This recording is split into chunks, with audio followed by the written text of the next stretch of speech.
You are listening to Acadiana's Morning News on Monday morning.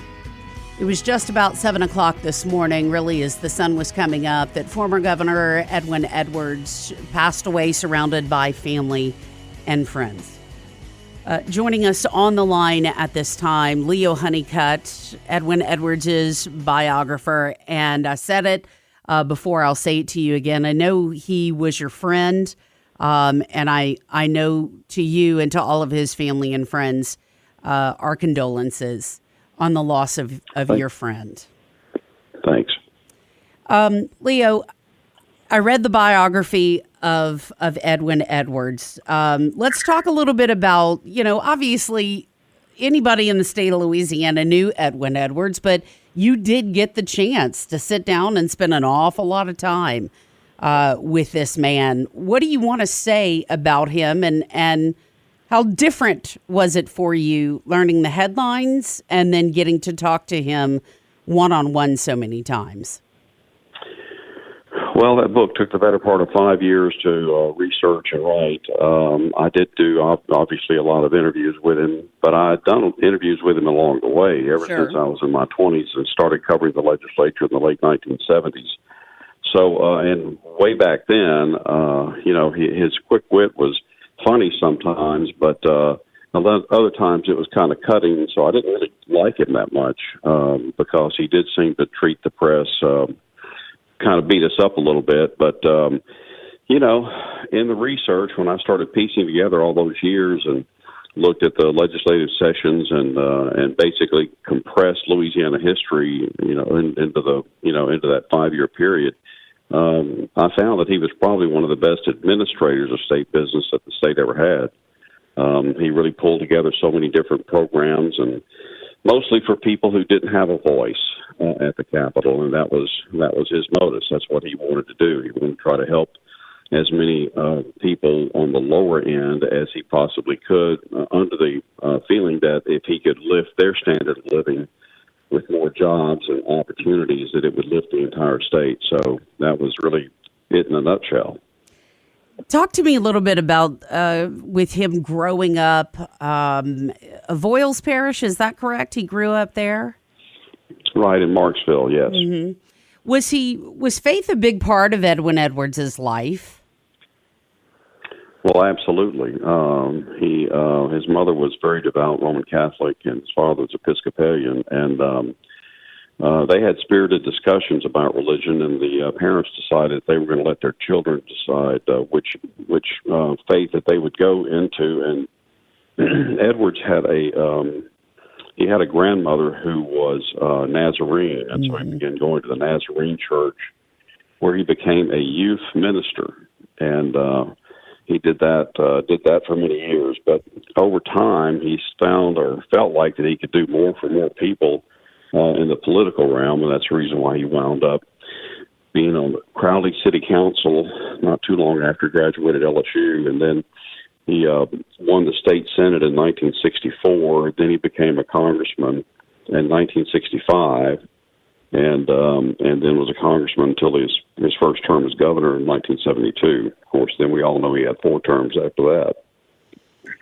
As you tried to pore over all of this history and do all of these different interviews with him, for you, would you say you became not only a friend, but a fan of Edwin Edwards?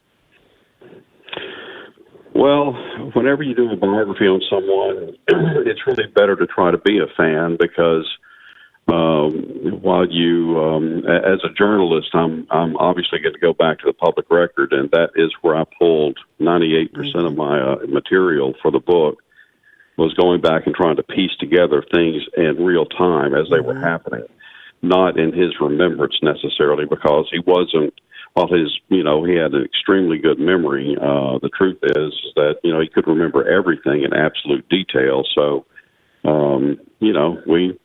between the two, we put together, I thought, a pretty good retrospective on the state of Louisiana from about 1964, 65 on.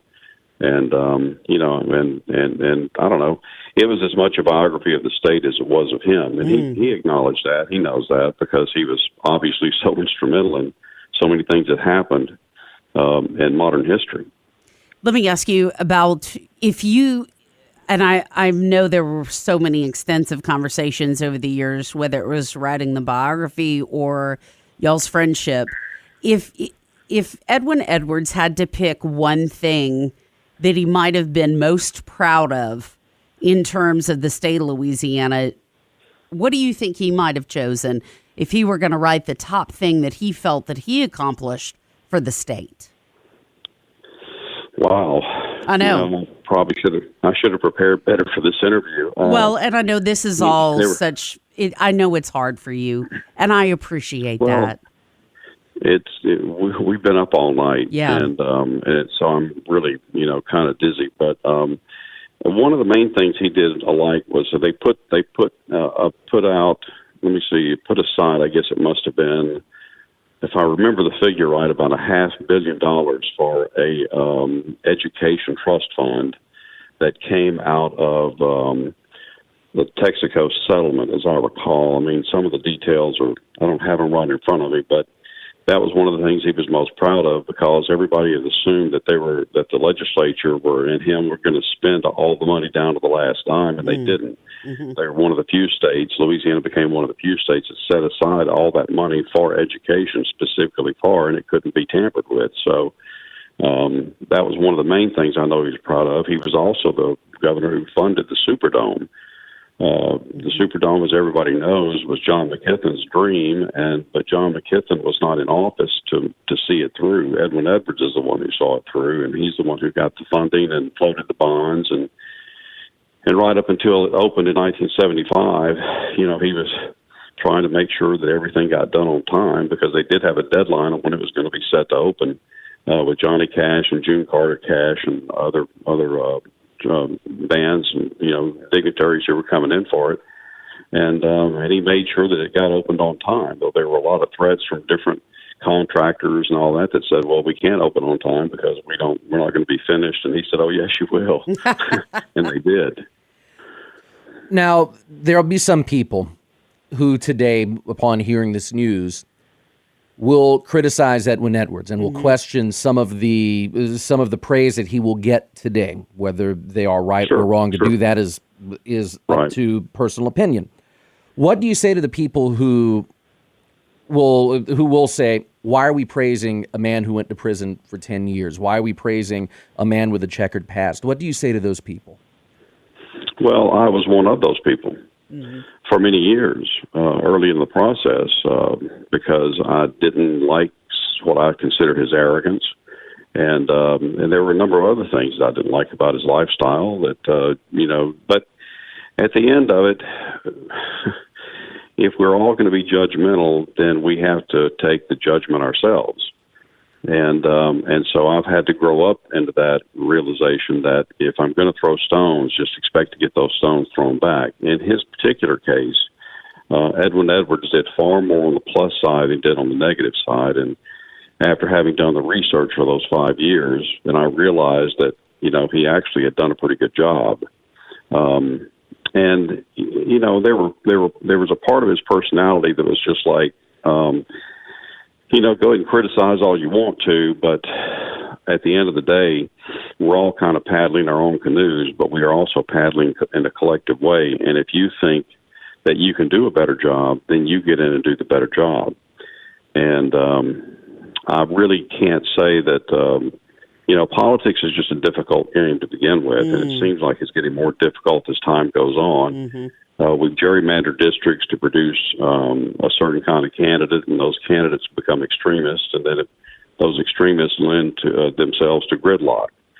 So I'm not sure the system as it is right now is really good for the state or for the nation.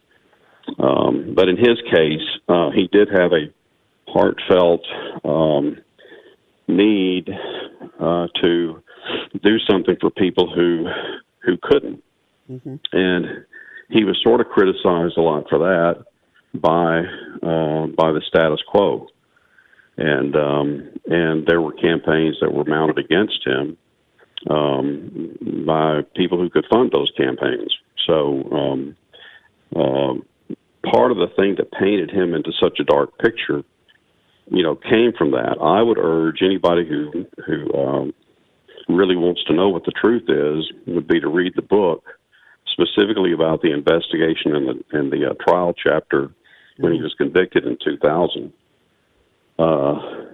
There is no doubt that trial was, in many respects, finished in an unconstitutional way. I was appalled at everything that went on when I went back through and looked back through the transcripts myself and went back and looked at what the public record was back then of the reporters who were in the courtroom following it that day. It was incredibly railroaded. I still can't believe that it held. So, but it is what it is. The prescription, in fact, I remember now, the prescription for the sentencing was 5 years. And federal judge Frank Palazzolo, just by his own decree, because federal judges, tend to be all-powerful, and he doubled the sentence. And that's the reason why he wound up spending 8.5 years in prison. But Palazzolo also had some political animus towards him, didn't he?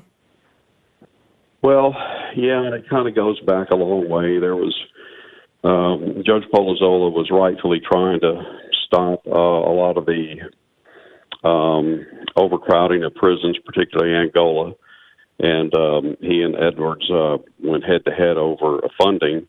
The federal judiciary decided that the state of Louisiana was going to have to spend, I don't know how many millions of dollars to do it, and the state of Louisiana didn't have the millions of dollars to do it. So it became a kind of a war between the two, and ultimately the Supreme Court ruled that Louisiana did not have to put the money out.